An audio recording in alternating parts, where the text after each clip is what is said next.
mayoral candidate debate, and we're going to host it at Moxie until the snow squall pushes down here. So we're grateful to the firehouse, fire chief, to let us be here tonight.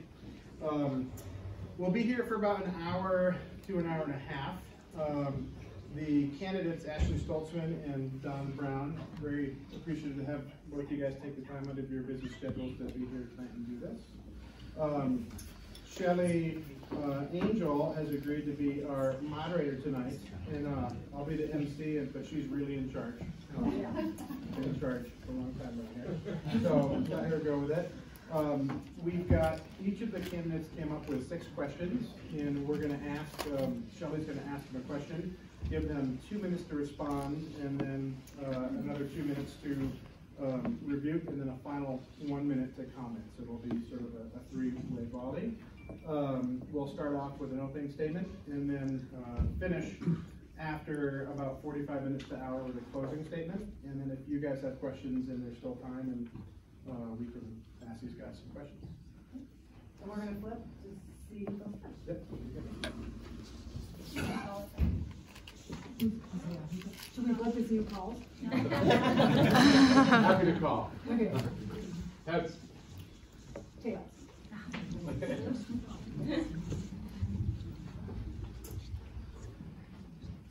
And I see my timer in the back. Hi, I'm Ashley Stolzmann. I would like to thank everybody for coming tonight. This is a great turnout. It's really wonderful to see so many engaged people, and thank you to Shelly and Andy for hosting this and putting this together. Thank you. So I moved to Louisville in 2006. I came here because it's a fantastic community. I wanted to live in the best place on earth, and I had a job up in North Boulder looking in the area for somewhere that really felt like a true community, and I was lucky enough to find Louisville. So I moved here right after I graduated from the Colorado School of Mines and started my first engineering job. I was drawn really to the open spaces, the really friendly people, and a real downtown. It's a real community. It's not just a fabricated thing that was built overnight. It took hundreds of years to get here, and it's really fantastic through a tremendous amount of community input and dedication from previous generations that has gotten us where we are today. It's a special place. It's really worthwhile to participate in the community, and it's really worthwhile preserving what we have. And that's why I got involved in City Council. I got elected in 2013, and I'm very happy to serve the residents of Ward 3 and the rest of the community. I work really hard, tirelessly actually, to try to find solutions to everyday problems. You wouldn't believe the great people that we have in our community, and even with all of the riches that we have and the sense of community and all of the great things we have, there really are a lot of conflicts and things to work on. So I work really hard to resolve neighborhood conflicts. I work really hard to preserve our quality of life, our open spaces, and our sense of community. We have a fantastic school system. That's what continues to bring a lot of people here, and it's important that we work to make safe ways for our students to get to school. It's incredibly important that we foster the business community. We actually currently are collecting an all-time high sales in the community, so things are going very well, and I'm just very blessed to be able to live here and participate. Thank you. Thanks everybody for coming here tonight. It's great to see, I'm a little loud. It's great to see people out and about. We spend so much time in front of our screens and see a lot of dialogue that happens in front of our screens, and so have the opportunity to talk face to face, I think, is really important and refreshing, and is good for the community. We are going to tape, I think we were going to tape, I don't know where Katie is. There she is. Going to tape the event, so we'll figure out where we're going to post it so that those who are not here can review it and look at it at their convenience. I'm Don Brown. I moved here in 1994 with my wife Karen. We had a little boy at the time, and then subsequently had Katie, and we've raised both of our kids here. I am running because I'm bringing a positive campaign. We are bringing a positive campaign to bring collaborative and proactive leadership to the city of Louisville. When I first decided to run, I sat down and thought of really 3 qualities that got me off the dime, if you will, or up off my desk to start running, and that was experience, leadership, and civility.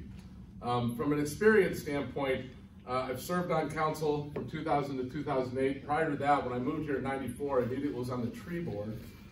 Served on that. I was on the Board of Adjustments, and then ran for council in 2000. and served for 8 years. I have served on numerous nonprofit boards, including the Imagine Foundation, the YMCA of Boulder Valley, Via Mobility. I even ran after prom one night, or one very long night. From a leadership standpoint, I'm a proven team builder. My time is a little bit rough, but we have a ton of talent on council, and I know I can bring that team building skills to get our fellow council people and our staff working together to address the issues that we have in Louisville and keep this a great place. Thank you. Okay, now we'll start. Can everybody hear me? Yes. Okay. So we'll start with the first question, and Ashley, you'll start, then it'll go to Dawn, and back to Ashley, and then you'll start, and we'll Perfect. okay? The first question is, what is your leadership style, and how will it be reflected in your work with city council and city staff? Thank you, Shelly. So my leadership style as a city council member is really a democratic leadership style. There are three components that's really important in our community that we recognize, that everyone needs to participate and be heard and be able to be heard. So collaboration and relationship building is the first factor that I demonstrate through my leadership style. The second one is really about change management or conflict management. I have quite a bit of experience in engineering around this. I was made to be a change management agent because a lot of times in a factory setting, there are dramatic changes to employment. People have to change what job they do and things like that. So being able to deliver change is really something that's very important because you need to do it quickly so that you can move on and keep things very good. So change management is the second aspect. And really team building is a huge part of it. And so a lot of times people don't realize when they're coming to the table with a problem, just what someone else's perspective is. And it's very easy to see, take something like parking in downtown. You know, from one person's perspective, there needs to be more parking for businesses. From another person's perspective, the neighborhoods have impacts from parking in front of the homes. So there are a lot of different sides to something, and that's where bringing all the different perspectives together is really important, and making sure that you hear people who are able to have loud voices and be well represented, and also not so loud voices that aren't as easily able to come to the table. Thank you. Again, as I mentioned in my opening, I have made a career out of bringing a positive, collaborative, proactive style of leadership to any of the organizations that I've been involved in. Applied this in the business, in the nonprofit world, and in government. Recently, we had a new leadership come into the company that I founded, and the new CEO came in and brought in one of those little easy buttons from, I can't remember what the chain is, right? But she wrote GSD on it. And it was amazing how people rallied around that concept of getting things done. One of our challenges is that we were trying to boil the ocean and build everything. And we focused on 3 to 5 goals that we could actually accomplish. And so you can discern what the getting done, what the middle letter was. But you know, the whole point was to focus, to lead people moving towards specific goals that are achievable, that we can accomplish. Our demographics are changing. We're getting older. We have less young families than we used to have. I met a school teacher the other day that was concerned because the schools aren't as big as they used to be.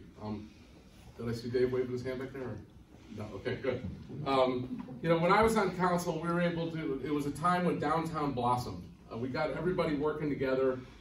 We provided the business package to the Waterloo and the Empire, and then the DBA came to us with an idea to create a stage downtown on this property we bought, this old pole barn. And boy, it turned out to be obviously a fixture in Friday night in downtown Boulder. We created regional partnerships such as the US 36 Mayors Coalition. The Business Retention and Development Committee was founded in that period of time. The library was built, the police station was built, and the community park was built. So it was all a number of things that we were able to accomplish. And I'll continue to use that collaborative, proactive style to make sure we continue to GSD. Thanks, Shelly. So I'm the Denver Regional Council of Governments member for our community here in Louisville. And what that is every government in the metro region sends one representative down to Denver, and we work collaboratively to solve problems. And that organization elected me to be a board officer because of my leadership skills and ability to bring varying perspectives together. So in that organization, it's a little different than what we experience up here in what people call the Boulder bubble. There are very different perspectives with people from different political backgrounds coming at things from a totally different angle. And through teamwork and collaboration, we've been able to come together as an organization and get a lot of tremendous growth in the Area Agency on Aging to help senior citizens' lives be better and to be able to solve some of our biggest transportation problems in the region, even though we have limited and shrinking funding. So I'll use those same collaborative skills that I have been recognized for at the Denver Regional Council of Governments to ensure that Louisville is a great place and a great small town. Okay. John, I'll ask you this question. Public input is a hallmark of democracy. What role do you see it playing in decisions made by City Council? You know, you get public opinion in a number of different places, and it is a critical piece to listen, to be out in the community and listening to what's happening out there.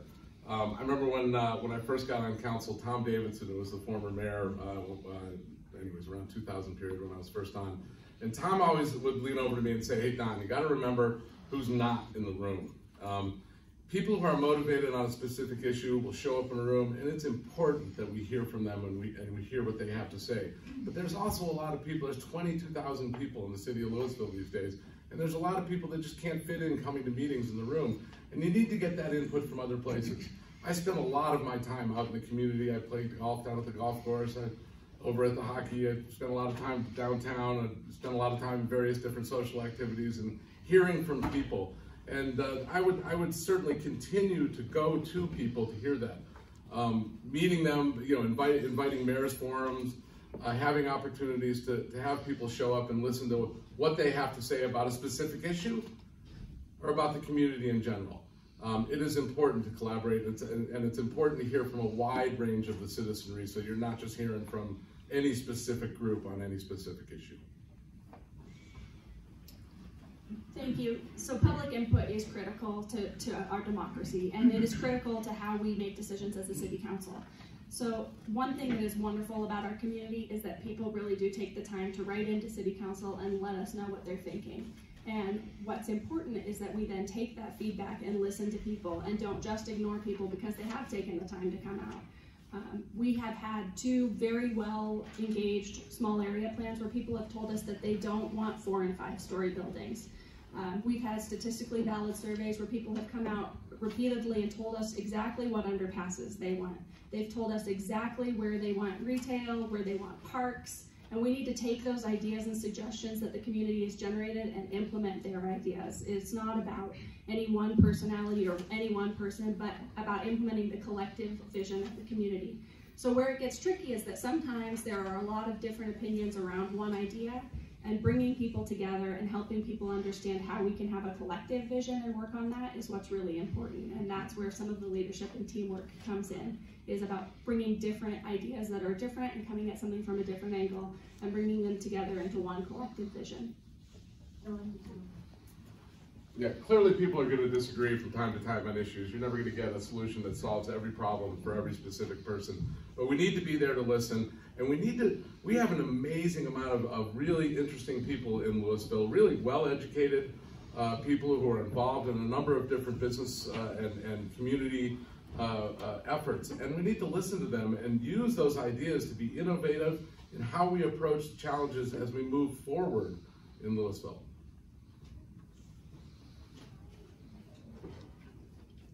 Don't answer that one, correct? So Ashley? Please define what small town character means to you. Thank you, Shelly. So small town character is something that a lot of people cherish, and I like to say it's the thing that brought you to Louisville in the first place. It's the thing that lets us all know that Louisville is a special place. It's a lot of different things. Friendly people. There are trees that are as tall as buildings. If you still see kids that are little tiny kids go to school on their own, and people feel a sense of community and sense of safety that we can still have our community doing that. We have a real downtown. It wasn't built overnight. It's not a strip mall. It wasn't built by one person, one investor that just decided to put it all together. It's eclectic over time with a lot of different input. We have cultural arts. We have an incredibly talented artistic community. So it's all of these different things together that build up to be small town character. And you know, I walk home from city council in the dark of the night and I don't at all feel nervous or unsafe. I can walk from downtown to my house and it could be midnight or 1 in the morning. And I know that, you know, I know the different people in the houses on the way home, and I could stop at their house if I needed something. It's really about neighbors helping neighbors. There are a lot of aspects to it. So that's why it's really hard to come up with a slogan for a campaign, but that's why I'm promoting small town character, because it's all those things that make Louisville a really special place and a place worth fighting for and a place worth protecting and working on. Thanks, Shelly. Small town character is a term that gets thrown around a lot in our town, and it's a real ubiquitous type term that means different things to different people. You know, I've thought a lot about this. You think about the history of Louisville, and you know, in 1920 we were a small town. It's a different small town than it is now. In 1950, maybe we got our first grocery store or supermarket, but it was still a small town. Big growth in the 80s and 90s as we build a lot of the housing stock that we have east of town, but we still have small town character. And in 2019, we still have this small town character. So it has to be more than just the buildings and the people that are here. My friend David reminded me, you know, in 1993 when we moved here, there was about 15,000 people. In about 2008, it was about 18,000. Now we have 22,000 people, but we still have small town character. And so I think it really revolves around how we treat each other. And you know, you see the chairs out at the bus stop on Pine Street that somebody put out to make somebody's wait a little bit easier at the bus stop. You know, my friend Rob fell down the other day, broke his ankle up at Harper Lake, and 10 people rallied around him, one of which, you know, actually stayed with him in his ambulance ride all the way to the hospital. I would call that small town character, right? It exists throughout here, and it has more to do with the people that we have, how we treat each other, and the pride that we share in being in Louisville, and the optimism that we have that we're going to continue to make Louisville a great place as we evolve moving forward. It's a very different place than it was in 1994 when I moved here. Downtown was pretty utilitarian at that point. There was hardware stores, there was drug stores, but it wasn't there was a couple of restaurants. There was Blue Parrot and Senior Teas and Pasquale's, but there wasn't a really vibrant, hey, I'm going to go to Louisville, I don't know when I'm going to go to dinner, but we'll find somewhere. That exists now, right? But we still have that small town character. You can take a walk at night and see your neighbor and say hello. And so that's what small town character means to me. It's creating an environment that we can live well together. Thank you. So I meet with council members from other communities all the time, and we share stories about different things that we're facing. And I told this story to one, and they said, your town must be so small, you must only have like 500 people. And I told them, no, we actually have 22,000 people. It's getting big, but we still have the character. And I'll tell you the story. And it's that in our community, we post our cell phone numbers, city council members do, so that everybody can get a hold of us, text message us or whatever. It's in the city newsletter, it's on the city website. We try to be very accessible. And one day I got a phone call from one of the senior citizens in town. They had a colonoscopy that their niece was supposed to drive them to. For anyone who's had that done, you can't drive yourself home. Someone has to drive you home and sit with you in the afternoon because of the medicine. And she just ran out of people to think of to call, and she picked up her city newsletter and called me and asked me to take her to the hospital. And so I took the afternoon off. I drove her to the hospital. I drove her home from the hospital, and I sat with her. And I mean, that is really small town character. We have a great community of people. It's a really fantastic place.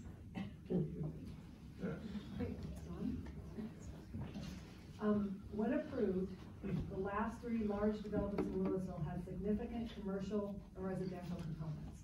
None of the commercial has been built in the North End or Steel Ranch developments. The commercial property in the D-Lo development is less than 50% occupied. What lessons does this have for Parcel O development? And for everybody, Parcel O is Sam's Club and Richard Cole's. Thank you, Shelly. I think it has a lot of lessons for us. And I think we can kind of look at each of those developments and understand why the commercial that we had hoped may not be functioning there. Take the North End, for example. That was approved during the time when I was on council before, and part of what we put in there was that they could build the first phase, but they weren't going to build the second phase until the retail came in. Turns out from a market standpoint, that kind of retail, that strip mall retail that we see there just isn't attractive anymore. It just isn't populating, right? We're not getting the stores to come there. The same thing with the Steel Ranch area across the way. Now, I think we've seen some success when Alfalfa's came in. They basically said they're not coming in unless we put some dense housing up there, and the apartment building that's there was created. And allowed Alfalfa's to come, and has provided some success for the businesses in that area. I would argue that maybe there's still not the right critical mass for those businesses to succeed, and you know, we all know Alfalfa's is going through, struggling a little bit, but hopefully they can pull through. I think it gives us the lesson and the type of retail that we need to build, the type of community that we needed to build on Parcel O would be a community gathering place, right? Almost like a piazza. You think of a square in Italy, or another downtown, and a community gathering place where people want to be.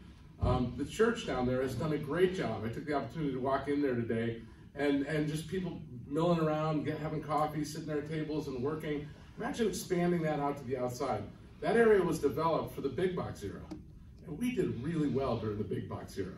Right? But that's over now. I don't think we can expect another large box to come in town. And so we need to rethink that entire space. And the good news is that we have an opportunity to do that with willing landowners down there to create a walkable, vibrant community space where modern retail is going to want to be. So we've learned a lot of lessons from some of these developments that were touted as mixed use over time. So in downtown East Louisville, we were sold a development that was going to have retail on the first floor and housing units and condos above it. And what actually ended up being built is largely just residential, with none of the retail on the first floor in one area. And then in another area, there's quite a lot of vacant retail space. And so what we've learned is that we need to put concurrency requirements in developments if we expect any of the retail component to be developed. It's also really important to realize that the same person might not be tenanting and finding retailers as is interested in developing the unit. So they might have an interest in building retail units and leaving them vacant for years to come just in order to get the residential unit. So you need to be very specific about what you ask for and what you require.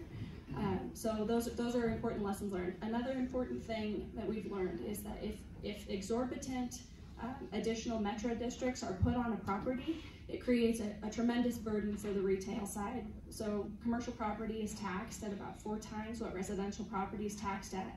So when there's an additional metro district that has such a large additional property tax, it creates an additional burden for the commercial property, so they can't compete against a commercial property that doesn't have that additional mill levy on it. So for example, in front of Steel Ranch, they have an additional mill levy that's about the size of the school district's mill levy, which makes it very, very hard to find commercial tenants for that space. It just creates rent rates that are too high for the market that we're in, and so it sits vacant. So we've learned a lot of lessons. It has to do with how City Council approves projects, what's required of developers when the projects are approved, and whether or not we allow special districts to put additional exorbitant taxes on those districts. Thank you. With regard to the Delo development, one of the original concepts of there was to take Cannon Road, which is the road that runs right in front of the retail, and bring that through. And Katie Brown tells me the story of, she stopped there to get coffee when Vic's was still there. And it took her 15 minutes to get out and go north, right? So it's really inaccessible, not convenient to stop at that. And if we would have been finished that plan to create that internal circulation, perhaps that would have fed that retail a little better. People ask a lot, and here we get down to brass tacks, right? Are we going to have some residential? And the answer is, yeah, maybe. It's not going to be the centerpiece of that development, but it may be part of it. And I think we can focus on some of the deficits that we have in our housing stock. We have a ton of what I call empty nesters. I don't want to call them seniors, right? Because they're empty nesters, but they want to stay in Louisville, and we're shuffling them out the door because there's no options for them to be. We also have our 20-somethings that have no options. Why don't we be very intentional with what residential we put in there to meet both of those communities' needs so that we can remain, we can keep our small town character and keep our people here. This is kind of a follow-up question on that. So what are your strategies for revitalizing Parcel O? So the question was, what are the strategies for revitalizing Parcel O? So there are 3 things that have been plaguing council and the owners of the property on Parcel O. We've been working diligently to try to address this for years. The 3 things are the asking price of the property, the general development plan, and the restrictive covenants on the property. We've had at least 3 different very positive tenants that have come forward that have wanted to do commercial things on those properties, and one, if not more, of those things have limited all of those opportunities from coming forward. So the asking price of the property, it's America. Someone is allowed to ask whatever they want for their property that they own. So the city council doesn't really have control over that. The general development plan the city council does have control over, and the city council has been working with the property owner and now the person who has the property under contract that I'm looking at to work on the general development plan to address some of the issues that are limiting some of the types of retail that could go there. Those could be things like entertainment uses. Like, the community has told the council so many fantastic ideas for that space. More green space, a food hall, co-working space, entertainment things, something for teens to do, something for senior citizens to do. We have a long list of ideas, and the community is very supportive of doing those types of things, and a lot of those things, if not all of those things, are not allowed today in the general development plan. And so the city council has been working to amend it, and there will be an application coming forward shortly to amend that. The last thing is the covenants that I mentioned. It's debatable whether or not the Urban Renewal Authority, in partnership with the council, could or could not use governmental action to remove the covenants. We can continue to have that discussion and legal conversation, but I am actually very hopeful with the latest proposal that's posted on Ascent Church's website that there might be some kind of win-win where we could restore the front portion of the property to have commercial through simply amending the general development plan. Thanks. You know, clearly that's our most urgent development opportunity in the city. It's sat empty now for 12 years. I was in the Kohl's store the other day, and it was really kind of sad walking around and seeing the empty structure and the infrastructure that's there. But I think there's opportunity there. We have a number of landowners down there. The church has put a ton of energy into that property. We've got Coble, who's been a longtime landowner. We've got the owner of the Paul's Coffee Building, and we've got Safeway down there. We have an opportunity to, as I mentioned before, that was built and designed during the big box era. I remember one of my older Italian neighbors that used to be in our neighborhood came up to me when I was first elected and said, "Hey Don, you know, we could have that mall."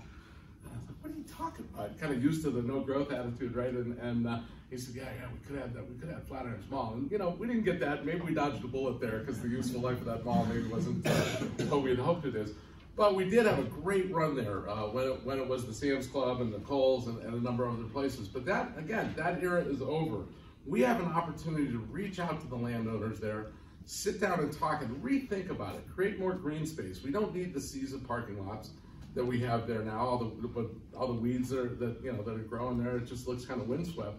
We can do better than that, and we have willing partners that want to sit down with us, and we can work with them. One of the things that's concerned me, it seems like in Louisville, a lot of the discussions with developers are taken on as a us versus them, this external developer force that's going to do bad things to town, right, and maximize their profit.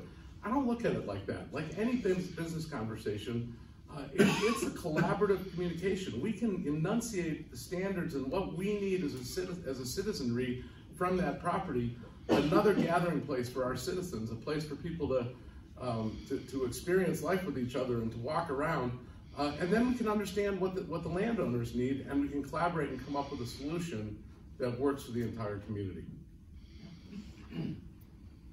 One of the reasons why the City Council is working to change the general development plan so that we can allow more experiential things to happen on Parcel O is because people really are starting to consume more things online. I was talking to somebody on their porch and they were complaining about Kohl's leaving, and as they were complaining, someone with a package walks up, big package in there. So I sort of just start smiling, and you know, it's a big box of paper towel, which you can buy in Louisville really easily. And there was a box that had a clothing company name, and then a pet supply box was also delivered. So there are still a lot of things that you can buy right here in Louisville that people are ordering online. So it is a good reminder to all of us that want places to go and places to shop that we need to frequent the local stores as well. When there are things that you can buy in town, it is important that we shop local, and we need to support our retailers, and that starts with all of us working together.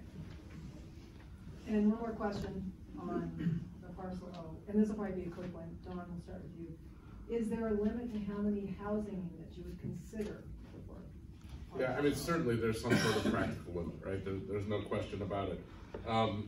Any development that happens down there, from my perspective, housing is not going to be the centerpiece of that development. It may be a portion of it, but it's not the piece that drives the development, like say, some of the development that happened in the 90s and the 2000s. That was, they were all residential developments. We need to focus again on our housing, the housing deficits that we have. Give places for empty nesters to live. Give places, I hear a lot about senior housing, but it's really empty nester housing. People that want to have a lower maintenance option, perhaps, maybe single floor, maybe not. And combine that with units that are attractive to young people, right? And so we read an article the other day about, Karen and I, about a place that was developing multifamily homes, or duplexes, if you will, with one larger unit and then a smaller adjunct unit, kind of like an accessory dwelling unit. That makes total sense, right? The folks that I've talked to that want to downscale don't want to move to just senior neighborhood. They want to move to a neighborhood that is a vibrant, walkable, fun neighborhood to be in with neighbors, and it's the full spectrum of life. So, it's hard to come up with a specific number, but I know what we want to focus on, and that's housing for the entire cycle of life. The consultant that we've hired has recommended in the 300 number, so the low 300 number, and I know that can scare some people, right? But you look right across the street, and there is denser housing right across the street between that and the golf course. I wouldn't envision if there's a residential component to that, it being really much different than that. And give the people in that place a way to walk to stores, to walk to restaurants, to walk to convenience places, so they don't have to always get in their car. And perhaps we can reduce some of the traffic and the trips that we take. We can be creative. Just brought to my attention was a program, the We Cottages at Blue Vista in Longmont. Kind of an interesting idea, right? It might mean more houses, but they'd be smaller. So there's an opportunity to be innovative and creative. Thank you. Thank you. So there are a few different things to think about here. One is the general feel of the city and what the citizens have asked us to do in the comprehensive planning process and the visioning process for the city. There's also how we run the city from a fiscal standpoint, and we need to understand that the McCaslin corridor, even with the large vacancies, is responsible for the large majority of the revenue that we bring in as a government. So as we shift units, if we shift from commercial properties to residential properties in that area, we create a large deficit for us to fill as a government. So when you look at that, we need to understand, would you be willing to either have us cut services for all of you or raise taxes for all of you to be able to have the outcome that's being proposed? When you look at 300 or 500 units and 4 and 5 stories, we have polled the citizens on this. We've looked at statistically valid surveys on this, and it is not favorable, just from a public perspective standpoint, from traffic and from crowding and things like that. So I will fight against 300 or 500 units in that area for several reasons. It's not consistent with our community character, and it creates a large deficit for us to have to hold from a governmental perspective. So that is too many units. Now, when you start to talk about 30 units or something like that, 30 units is not going to change the market for 50,000 square feet of commercial. And so it's a farce to say that we're going to add 50 units. The only way you'll really change the market is many thousands of units, and that's totally inappropriate for that area. We really need to look at things that are consistent with the community character, help our fiscal sustainability in the long run. Those would be things that I've talked about a little bit before, but like adding green space, adding experiential commercial, adding things for people to go do and maybe pick up some other things and supplies on the way. But a wholesale restructuring of land use in the area is very problematic from our governmental perspective, from our transit perspective, from our water perspective. And so we need to be very careful about that and understand the true impacts of what those things would do to the community. Thanks, Shelly. I've spent a lot of time walking around talking to people the last couple of months, and I've been told I'm for bringing 30,000 people there, and that you're going to build 4 and 5, 6-story buildings. First of all, I wish I had the power to make any sort of decision by no, I don't wish I had that, right? I mean, any of those decisions are going to be made collectively by the individuals. Let's be clear. I am not for increasing our height limit down there.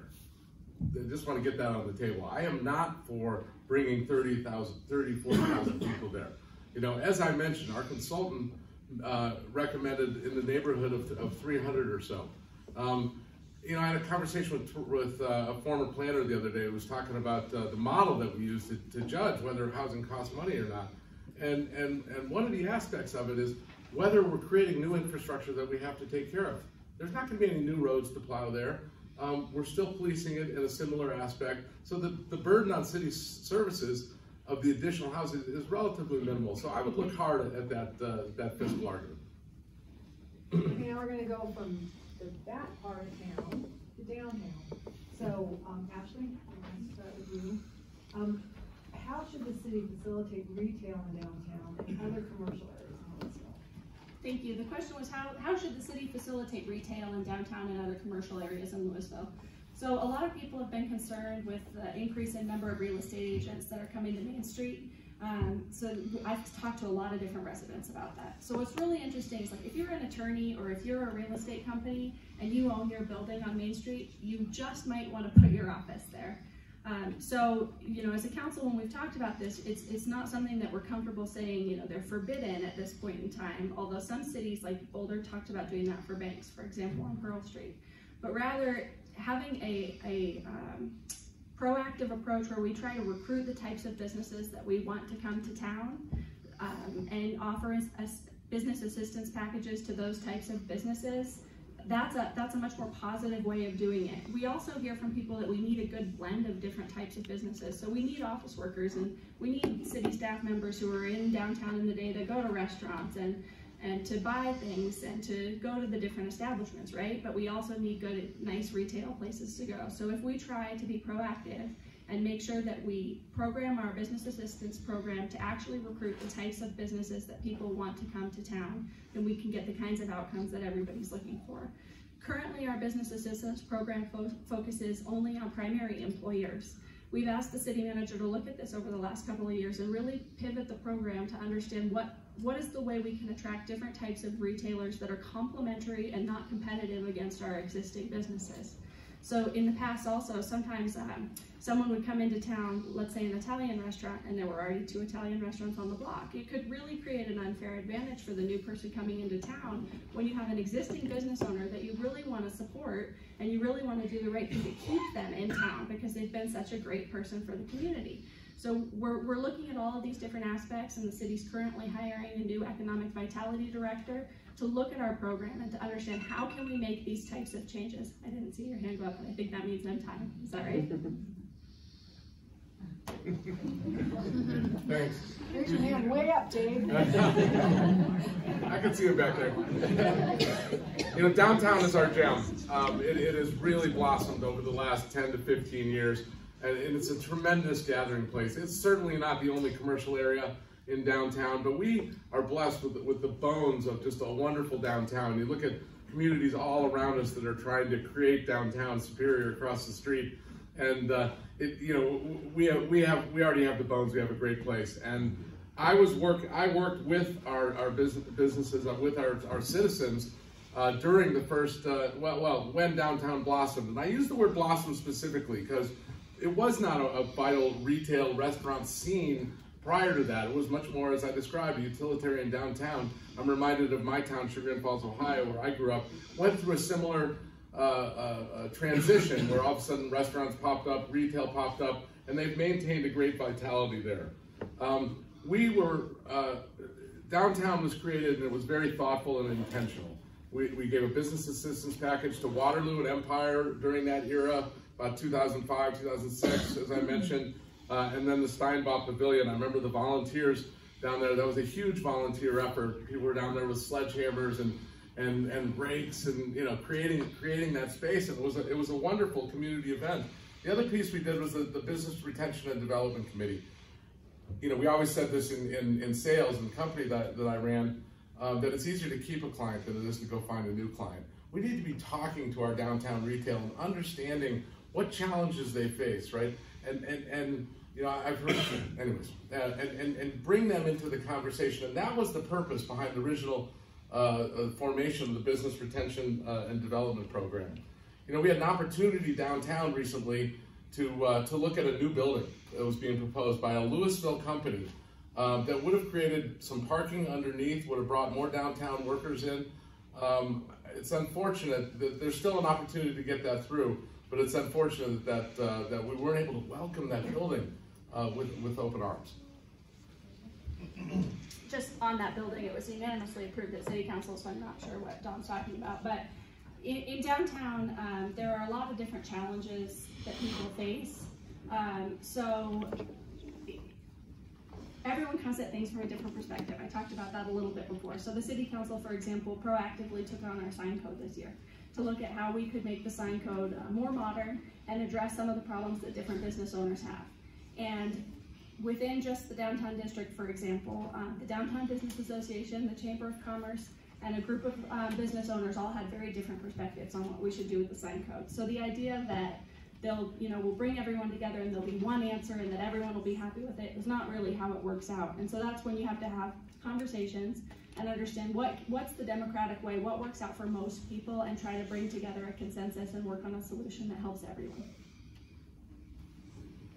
Next question. How would you prioritize funding underpasses in Louisville? As our town gets more congested, and a lot of the traffic which originates not from Louisville, goes through Louisville, and ends up somewhere not in Louisville, it creates more congestion. It gives people a little more concern about crossing streets and whatnot. And so there's a higher demand for underpasses. And where we've built underpasses, they've been very successful. They're also very expensive, right? So I'd love to say, we built all the underpasses we want. But again, I'm hearing Tom Davidson in the back saying, Don, we don't have a printing press in the basement. And that's true. So we need to prioritize where we would build underpasses, along with the rest of our capital budgets, capital investment infrastructure budget. To be clear, I think it's really important that we make sure we focus on our roads, and I'm sure Ashley shares this with me, our roads, our curb, our gutter, and keeping everything in tip-top shape, the investments that we've already made in our community. And so we need to prioritize underpasses along with the other capital projects that we have. We can't unfortunately, we can't answer yes to everything. And I would look to staff to give us the information on where the conflicts are, where the traffic opportunities are bigger, and where we should prioritize our investment. There was some great work done recently with, some people don't think it's so great, with some of the traffic calming that we put in. And that went up quick, and it's positive results. We've slowed traffic down a lot. Some people complain about the visuality of that things, and I'm sure there's some, if you will, some sandpaper that we can use to, not to rub out the red itself, but to refine the plan, right? Which with any plan, you want to work towards it and you want to refine it. I'll leave it at that. Thank you. The citizens have been telling us about a number of underpasses. There are about 5 that are very high priority underpasses, and this will really enhance walkability in our community. Some of the biggest barriers to people being able to walk and bike to downtown, which would help the environment, it would help the parking problem, it would help our health. It's some of these big roads that are barriers to people crossing. So South Boulder Road, Highway 42, those are 2 big roads that if we had connections, if we had underpasses on those, people could have a safe route into downtown. Dillon Road in a couple of places, even further up on South Boulder Road where it's very steep, it's very hard to cross. We've got the middle school on one side and kids walking from a neighborhood to the other side. So these underpasses are one of the most important things that we can fund. So there is money in the general fund that has built up a bit of a reserve, and so I propose using that as a down payment on at least one of the underpasses to get going. We've asked in small area plans, we've asked in a number of different things, what do people want, and these underpasses are something that's critical that people have identified. Now because there are 4 or 5, we can't fund them all at once, but we could get started, and we could ask the community, hey, do we want to fund this through a fee? Do we want to fund this through other ways? So we need to do some polling and understand if the community wants to accelerate some of the other ones faster or not. But they are critical connections so that our community can come together and use alternate modes of transportation to get around town and just exercise and enjoy nature as well. So they're very important. The last thing I'll say on this is that at least 3 of the underpasses are in the urban renewal area, so we really do need to work together with our partners in the Urban Renewal Authority to look at funding opportunities there. So we have the ability to use urban renewal funds to fund public improvement, and we could really focus on these kinds of connections that could, say, connect downtown to the old Safeway shopping center and maybe liven up the rest of that shopping center so that it sparkles like the rest of the community. Thanks. Yeah, I certainly don't want to give you the impression I'm not wanting to prioritize these things. I just want to make sure that we put it in line with the other capital projects that are important and work continually to having a better community. Now at Steel Ranch, we've got a specific problem, right? They paid into a Metro District fund for an underpass when they bought their homes out at Steel Ranch, and it turns out the cost of that went up, dramatically, and it's not feasible with the money that was collected right now. Now that's a specific problem really between the homeowners and the Metropolitan District, but I think the city can work to help facilitate the relationship with Burlington Northern and to help craft a solution out there as well. That's really important to a lot of those people who are trying to get over just a little simple bridge above the railroad tracks to get out on city pathways. And so I look forward to working with the citizens out there to finding a solution to that. Okay. Should we start with you? What role do the mayor and city council play in the operation of our city government? Thank you. So the question was, what role do the mayor and council members have in the operation of our city government? So we have a council manager form of government. So the city council and the mayor work together to set the community's goals and priorities. And we get input from everybody in the community and try to do our best to make sure that we set the highest priorities first. From my perspective, that's things like promoting our small town character and redoubling our efforts to make us a leader in environmental sustainability. So we really could get going on those things. Once the city council sets clear policies, then the city manager is responsible for executing the policies. So they hire the staff that's necessary to do those things and manage the day-to-day operation of those staff. Then the city council is a constant feedback mechanism. If there are questions about, well, what did this policy mean? Are we on the right track? The city council can weigh in and can either reassess goals or can ensure that we have the correct priorities set forth with the limited budget that we have. The city council and mayor also operate in the judicial role, and so sometimes when people write in about an application when we're acting in a judicial role, it's because we have more hats than you have at the federal level. We're judicial branch, we're executive branch, we're legislative branch, all in one. And when we're reviewing a judicial application, that's where we look at what the existing legislation says and an application that's in front of us, and we understand, does this, by the judgment of the council, meet the requirements of the legislation?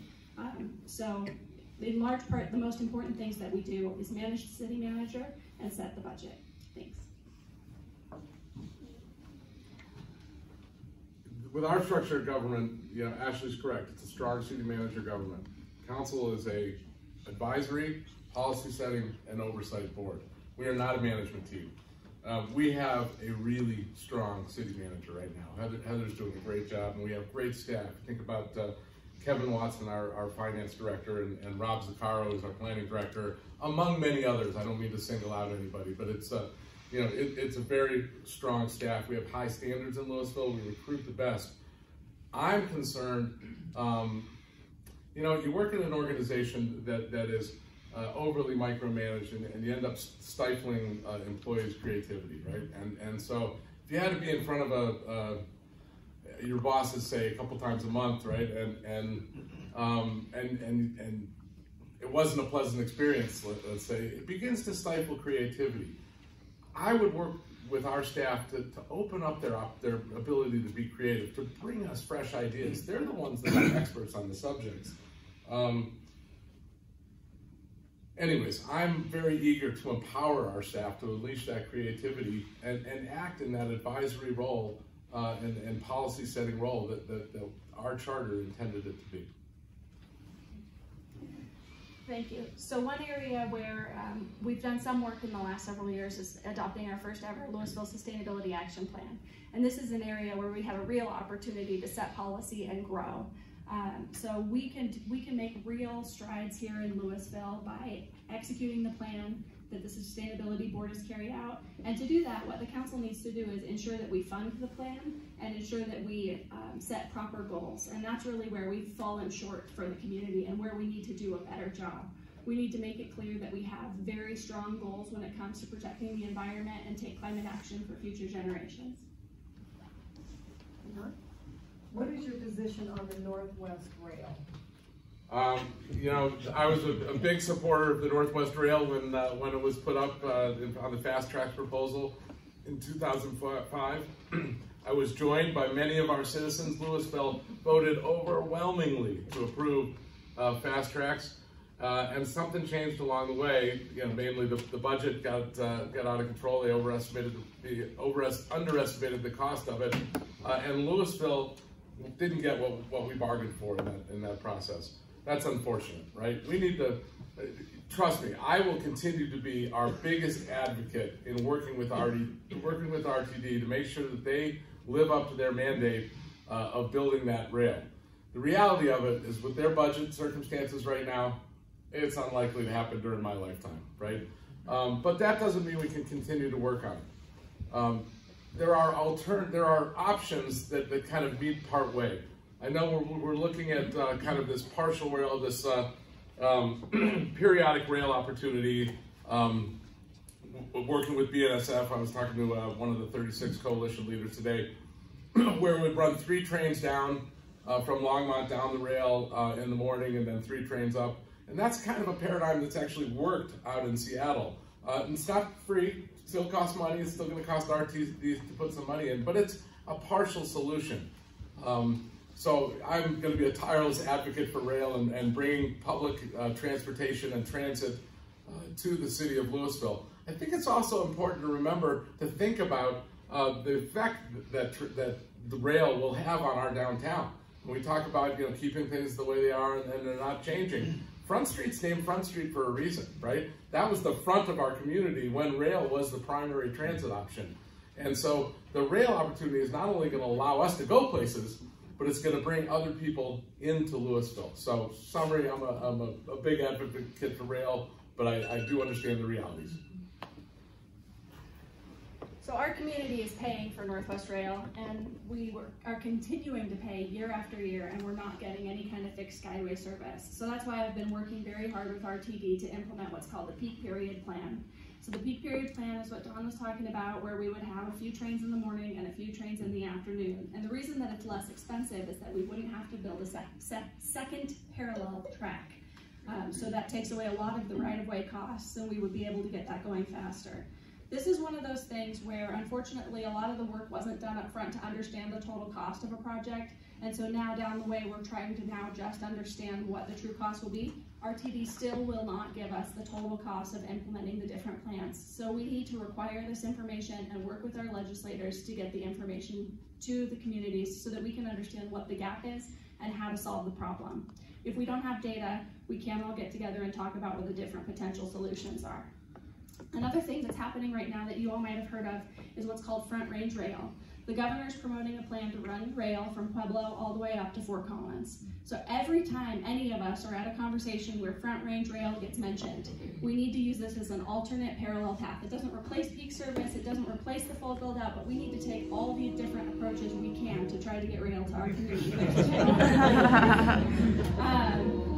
The train agrees with me. So to try to get the train any way we can. So Front Range Rail is a tremendously large project where they're looking at new sources of funding to get the trains from Pueblo all the way up to Fort Collins. Anytime we're at a conversation talking about Front Range Rail, we need to talk about completing fast tracks when we build Front Range Rail, so that Front Range Rail would come through Denver, through Louisville, up to Longmont, and then go to Fort Collins. We really need to look at other approaches. RTD has just this year started saying that they would look at different approaches. They just published a report with 23 different options for us to look at for completing Northwest Rail. And so we really need to be at the table and part of those conversations to ensure our community gets what we're paying for. Yeah, now, while we're on the subject of public transit, I don't know if you read the article this morning, but RTD is looking for, I think they're 150 drivers short. A real challenge, right? They just can't find enough people to operate their services. So they're looking at, cutting at certain routes, and there hasn't been any threat to Louisville per se, or at least nothing that I've heard of yet. But I think where we need to focus is on protecting the great service that we do have. We have the Dash, we have the 228, we've got the park and ride, not the park and ride, I'm sorry, the call and ride, and the Flatirons Flyer, which thousands of people ride every day down to Denver. And it's made going down to Denver a real, pleasant, and coming home, a very pleasant experience. And so we need to be vigilant in making sure that we defend the transit that we have and enhance that moving forward. We just have 2 more questions, and then we'll open it up to the public. Do you support the use of herbicide on city property? Thank you. The question is do I support the use of herbicide on city property? So we've learned in some recent cases that herbicides that are popularly used and commonly used are causing cancer in people, particularly people applying the herbicides. And so the city has tried to dramatically reduce the use even beyond what we were before. So we don't spray